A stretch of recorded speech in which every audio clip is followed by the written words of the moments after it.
හිතන්නේ 7000 ගණනකින් දැන් එද්දී account එක 55ක් තියෙනවා. 55ක්. හොඳයි. 55ක් නේ අවස්ථාවල තියෙනවා. සතුටුයි ඉතින් ඒක සතුටුයි ඉතින් මට සර් කැම්පස් එකේ ඉස්සරහම හම්බුනේ දී ප්‍රී ක්ලාස් එක බලලා ප්‍රී ක්ලාස් එකේ කිව්ව දේවල් ඒ කියන්නේ හැමදේම ඇත්ත. ඒ කියන්නේ ක්ලාස් එකට ජොයින් වුණාන් පස්සේ අතරම නොදන්න දේවල් ගොඩක් දැනගත්තා. කරන වැරදි ඒ හැමදේම හරියටම ඉගෙන ගත්තා. අනිවාර්යයෙන්. ඉගෙන ගත්ත දේවල් ප්‍රයෝජනයක් වුණාද අතර මුදල් උපයනවා? අනිවාර්යයෙන්ම සර්. ඒ කියන්නේ ගොඩක් දේවල් හරියටම හරි. ඉගෙන ගත්ත දේ අතරම මේ දී එකෙන් ගොඩක් ප්‍රයෝජන ගන්නවා. මම සර්ට හැමදාම ස්ක්‍රීන්ෂොට් එකක් දානවා. මේ හැමදේම ඉතින් සර්ට ගොඩක් ස්තුතියි කියනවා. thank you so much thank you so much. ඉතින් අපේ අඩුපාඩු තියෙනවා. දැන් මම උගන්වන එකේ මොකක්ද තේරෙන්නේ නැති දේවල් තියෙනවා. නැත්නම් ඉගෙන ගන්න අමාරුයිද මේක? අනිවාර්යයෙන්ම ඒ කියන්නේ හැම දෙයක්ම තේරෙනවා සර්. කියන්නේ පොඩි ළමෙක් වගේ කියන දේවල් හැමදේම පැහැදිලි. ඕන එකට තේරුම් ගන්න පුළුවන්. ඒක තේරුම් ගන්න බැරි නම් මේකට කරන එක තේරුමකුත් නැහැ. හරියට තේරුම් ගන්න බැරි නම්. අනිවාර්යයෙන්. මට සර් කිව්වා වගේ මම අනිවාර්යයෙන්ම මේ මම සර්ට මැසේජ් එකකුත් දාලා තියෙනවා. දවසක අනිවාර්යයෙන් කැම්පස් එකට එනවා කියලා සර් බලලා යන්න. අනිවාර්යයෙන්.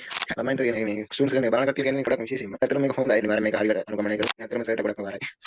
අඩුපාඩු කිසිම දෙයක් නැහැ සර්. ඉතින් ඔයගේ සපෝට් එක දෙන සපෝට් එක මැසේජ් එකට ඔයා රිප්ලයි කරන්න අනිවාර්යයෙන්ම සනික වෙනවා. ඉතින් කද්දක් දැක්කත් ඒ වැරද්ද වොයිස් මැසේජ් එකක් හරි දාලා මේක මේ විදිහට කරන්න එපා. හරි විදිහට කරන්න කියලා සර්ගේ රිප්ලයි අනිවාර්යයෙන්ම එනවා. කියන තියෙන සර්ට ඉතින් සර්ට ගොඩක් පිං කියලා. thank you so much.